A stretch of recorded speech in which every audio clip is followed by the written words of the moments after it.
দুনিয়ায় ভাই সবই হয়, ভাই সবই হয়, সব সত্যি, সব সত্যি। অভিনয়ের সময় তার মতো অমন রাজকীয় উপস্থিতি আর কারো মধ্যে দেখা যায়নি। স্টুডিও বা মঞ্চে তার উজ্জ্বল উপস্থিতি ছিল দেখার মতো।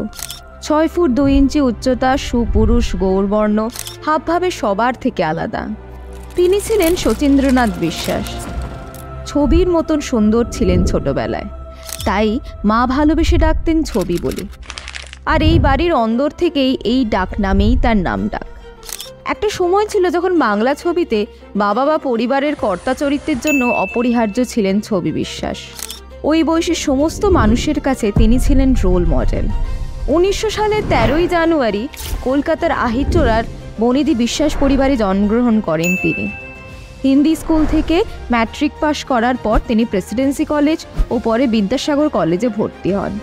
ঠিক এই সময় তিনি একটি অপেশাদার থিয়েটারে যোগদান করেন এবং বাংলা থিয়েটারে বিখ্যাত কিংবদন্তি শিশির কুমার ভাদুরীর সংস্পর্শে আসেন।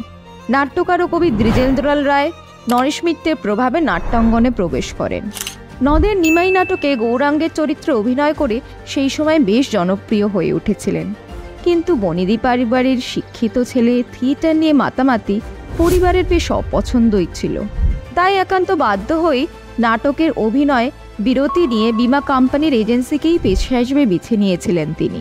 তারপর বেঙ্গল কোম্পানিতে চাকরি এবং পাটের ব্যবসাও করেছিলেন তিনি। কিন্তু রঙ্গমঞ্চের হাতছানি তিনি এড়াতে পারেননি, তাই আবার ফিরে আসেন নাট্যজগতে। ওই সময় নামকরা পরিবেশক রিতেন অ্যান্ড কোম্পানির খগেন্দ্রলাল চট্টোপাধ্যায় অভিনেতা ও পরিচালক তিনকড়ি চক্রবর্তীর সঙ্গে পরিচয় করান। 1934 সালে 34 বছর বয়সে তিনকড়ি চক্রবর্তীর পরিচালনায় অন্নপূর্ণার মন্দির ছবিতে অভিনয়ের মাধ্যমে রূপলী পর্দায় প্রবেশ ঘটে। কিন্তু সেই ছবিটি সেভাবে বাণিজ্যিক সফলতা পায়নি। তারপর আরও 6 থেকে 7টি ছবিতে কাজ করলেও সেইগুলি সেইভাবে জনপ্রিয়তা পায়নি। অবশেষে কাছের আশায় এদিক ওদিক ঘুরে তিনি নিউ কোম্পানি থিয়েটারের রেগুলার আর্টিস্ট হয়ে যান। অবশেষে সাফল্য ধরা দিল 1941 সালের মুক্তিপ্রাপ্ত নিউ থিয়েটার্সের ব্যানারে তৈরি হেমচন্দ্রের পরিচালনায় প্রতিশ্রুতি ছবিটি। এরপর তাকে আর পিছন ফিরে তাকাতে হয়নি। একের পর এক অজস্র ছবিতে অভিনয় করেছেন তিনি। চোখের বালি, কাবুলিওয়ালা, প্রতিশ্রুতি, শুভদা, জলসাঘর, দেবী, কাঞ্চনজঙ্ঘা ও হেডমাস্টার। মঞ্চে অভিনয়েও তিনি প্রসিদ্ধি লাভ করেন। সত্যজিৎ রায়ের জলসাঘরে এক নিঃস্ব জমিদারের আভিজাত্য আঁকড়ে রাখার করুণ চেষ্টা ছবি বিশ্বাসের মর্মস্পর্শী অভিনয়ে পূর্ণ বাস্তবতা পেয়েছে। সত্যজিৎ রায় সুযোগ পেলেই ওনার অভিনয় প্রতিভাকে কাজে লাগিয়েছেন, যেমন পরশ পাথর, দেবী ও কাঞ্চনজঙ্ঘা ছবিতে। তপন সিংয়ের কাবুলিওয়ালাতে কাবুলিওয়ালার ভূমিকায় ছবি বিশ্বাসের অনবদ্য অভিনয় দর্শকরা আজও ভুলতে পারেননি। 1962 সালের 9 নভেম্বর মুক্তি পেয়েছিল দাদা ঠাকুর।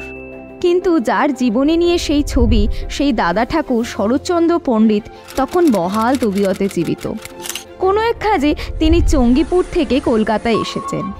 শিয়ালদার দিকে হেঁটে যেতে যেতে সেখানকার এক সিনেমা হলে দাদা ঠাকুর সিনেমা হতে দেখে এত লোকের ভিড়, অথচ বাস্তব দাদা ঠাকুরের দিকেই কারুর কোনো খেয়াল নেই।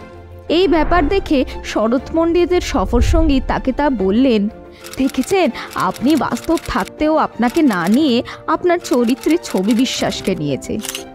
দাদা ঠাকুর তখন বলেছিলেন, ছবি দেখে লোকে বিশ্বাস করবে বলেই তবেই তো ছবি বিশ্বাসকে নেওয়া। দাদা ঠাকুরের এই কথার মধ্যেই প্রকাশ পেয়েছে বাংলা সিনেমার পিতৃপুরুষ ছবি বিশ্বাসের অভিনয় দক্ষতা ও জনপ্রিয়তার কথা। অভিনয় করেছেন বহু ছবিতে। সেই সময় সাদা কালো যুগেও চলচ্চিত্র মাধ্যমে পোশাকে, চলনে বলনে একটা পরিবর্তন এনেছিলেন তিনি। রহমতের আলখাল্লা থেকে বিশ্বস্তরের মেনিয়ান, সাহেবি হ্যাট, কোট, স্যুট বা জোব্বা, নাইট গাউন তাকে মানিয়ে যেত চুরুটেও। তার বাচিক অভিনয় এমনই অনন্য ছিল যে নানা সময়ে বিভিন্ন অনুষ্ঠানে আড্ডায় অনেকেই তার কথা ও বলার ধরন মিমিক্রি করতেন। অবশ্য ছবি বিশ্বাসের অমন করে কথা বলার জন্য অন্য একটি কারণ ছিল। প্রচণ্ড অ্যাজমার সমস্যায় ভুগতেন, সেই জন্যই একটু থেমে থেমে কথা বলতেন। আর এটাই যেন তার স্টাইল হয়ে যায়। সমাজ, ধাত্রীপান্না, মীর কাসিম, দুই পুরুষ, বিজয়া প্রভৃতি উল্লেখযোগ্য। প্রতিকার এবং যার জেঠা ঘর ছবির পরিচালক ছিলেন, কিন্তু পরিচালক হিসেবে তিনি বেশি খ্যাতি অর্জন করতে পারেননি। মাত্র ২৬ বছর বয়সে ২৫৬টি বাংলা এবং ৩ থেকে ৪টি হিন্দি ছবিতে অভিনয় করেন তিনি। ১৯৫৯ সালে সঙ্গীত নাটক একাডেমি তাকে শ্রেষ্ঠ অভিনেতার সম্মান জানায়। হিন্দি ছবিতে অভিনয় করাবেন বলে একবার রাজ কাপুর তিনি বললেন তার অপঘাতে মৃত্যুর আশঙ্কা আছে, তাই তিনি প্লেনে চড়বেন না, ট্রেনে যাবেন। তিনি ট্রেনেই গিয়েছিলেন। একবার তার মৃত্যুর ভুয়ো খবর ছড়িয়েছিল কলকাতায়। উদ্বিগ্ন বন্ধু পরিজনেরা টেলিফোন যোগাযোগ করলে হো হো করে হেসে বলতেন, আমি চোরের মতো চুপি চুপি মরবো কেন রে, তোদের সকলকে জানিয়েই মরবো। কিন্তু তার এই আশঙ্কাই সত্যি হয়েছিল। সেদিন সপরিবারে নিজের গাড়ি নিয়ে যাচ্ছিলেন দেশের বাড়ি বারাসাতের ছোট্ট জাগুলিয়ায়। দিব্যি চলছিল সব, কিন্তু হঠাৎ ছবি বিশ্বাস ড্রাইভারকে সরিয়ে নিজেই স্টিয়ারিং ধরলেন। গাড়ি চালাতে যদি তিনিও সিদ্ধহস্ত ছিলেন, কিন্তু ভগবানের হয়তো অন্যই ইচ্ছে ছিল। একটি মালবাহী গাড়ি এসে সোজা ধাক্কা মারে ছবি বিশ্বাসের গাড়িতে। গাড়ির স্টিয়ারিং সোজা এসে বুকে লাগে, সঙ্গে সঙ্গে বন্ধ হয়ে যায় হৃদস্পন্দন। আশ্চর্যের বিষয়, বাকি ৩ জনের কিছুই হয়নি। নিজের বুক দিয়ে যেমন গোটা সিনেমা জগৎকে আগলে রাখতেন, তেমনি নিজের পরিবারকে আগলে নিজের প্রাণের পরোয়া করলেন না। কাবুলিওয়ালার ছোট্ট মিনিকে যে ডাকতেন, সেই ডাক কি করে ফেরানো যায়? যেমন ছিল রবীন্দ্রযুগ, অহিন্দ্রযুগ, তেমনি অহিন্দ্র চৌধুরী, শিশির কুমার ভাদুরীর পর বাংলা মঞ্চে ছিলেন ছবি বিশ্বাসের যুগ। শেষ দৃশ্য একটি শট মেরে বেরিয়ে গেলেন ছবি বিশ্বাস।